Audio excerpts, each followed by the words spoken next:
Bonjour, Bonjour. professeur Reda Jobert, vous êtes professeur de psychiatrie à McGill à Montréal. Vous avez mis en place depuis plusieurs années un programme de prévention, intervention précoce dans la psychose. Est-ce que vous pouvez nous indiquer quelles étaient les principales difficultés et principaux enjeux que vous avez rencontrés dans cette mise en place ? Quand on travaille dans la santé mentale des jeunes, et en particulier avec les troubles psychotiques, les enjeux, c'est vraiment de comment essayer d'engager les jeunes qui souffrent d'un premier épisode psychotique pour qu'ils s'engagent dans le soin et pour qu'on leur offre les soins et les traitements adéquats pour cette phase de la vie. On sait très bien que les troubles psychotiques, c'est des troubles qui vont affecter de manière significative le fonctionnement des jeunes, le fonctionnement des familles. Et donc, c'était extrêmement important d'offrir des soins qui répondent à différents besoins et de maintenir les jeunes engagés dans les soins. Donc, c'est un travail qu'on est en train de faire et je pense que ces interventions précoces nous ont montré combien elles sont appréciées par les patients, par les familles et je pense que ça amène beaucoup de bénéfices pour nos patients. D'accord. Quel modèle, finalement, peut-on proposer pour faciliter l'accès ? Est-ce qu'il faut parler de modèle par une voie d'entrée par diagnostic, par tranche d'âge ? Comment toucher ces populations ?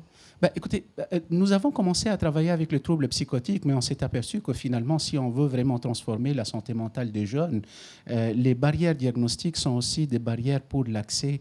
Et là, maintenant, avec cette nouvelle réforme qu'on est en train de faire au Canada, avec le nouveau programme Access que notre réseau est en train de déployer au Canada, nous allons adopter une approche plutôt non diagnostique. Les diagnostics, bien sûr, sont toujours importants, mais en même temps, on va pouvoir et on essaye d'engager et d'identifier le maximum de jeunes qui ont des problématiques de santé mentale.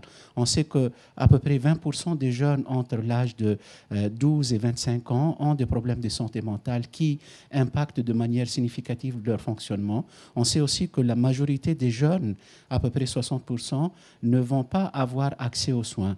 Donc la principale problématique, c'est comment augmenter l'accès aux soins, comment faire que la population, que nos concitoyens soient conscients de ce qui est offert de manière facile, de manière accessible, et comment est-ce qu'on peut répondre à la demande assez facilement, et comment est-ce qu'on peut échelonner les soins pour que les jeunes qui ont des problématiques de santé mentale qui ne sont pas très sévères puissent être aidés rapidement, facilement, et puis par la suite, comme ça, on peut probablement prévenir la survenue des maladies plus sévères.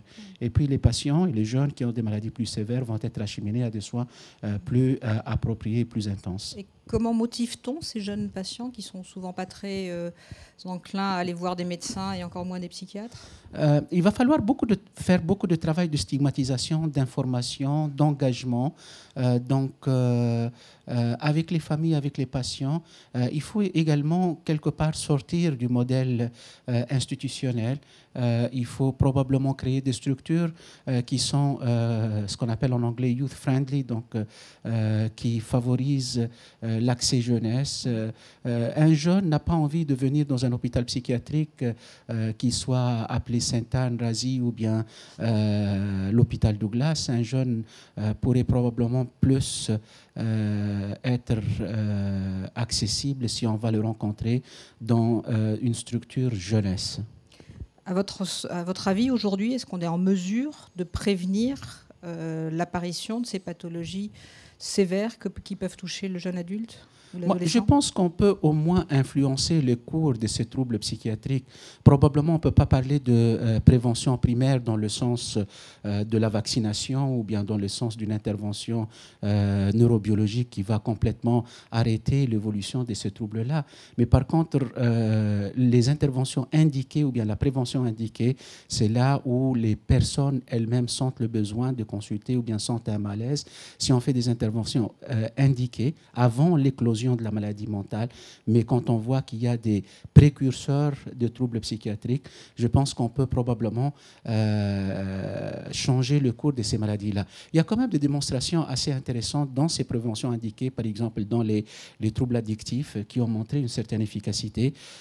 Si on arrive à détecter les personnalités qui sont donc susceptibles à développer des troubles addictifs, et on fait des interventions psychologiques relativement brèves, il y a eu des démonstrations démonstration qu'on peut arrêter ou bien réduire au moins dans une intervention populationnelle l'incidence de ce trouble-là. Je pense que c'est tout à fait possible avec les troubles dépressifs sévères, c'est tout à fait possible avec la schizophrénie et je crois qu'on peut apporter beaucoup dans ce domaine. Merci beaucoup.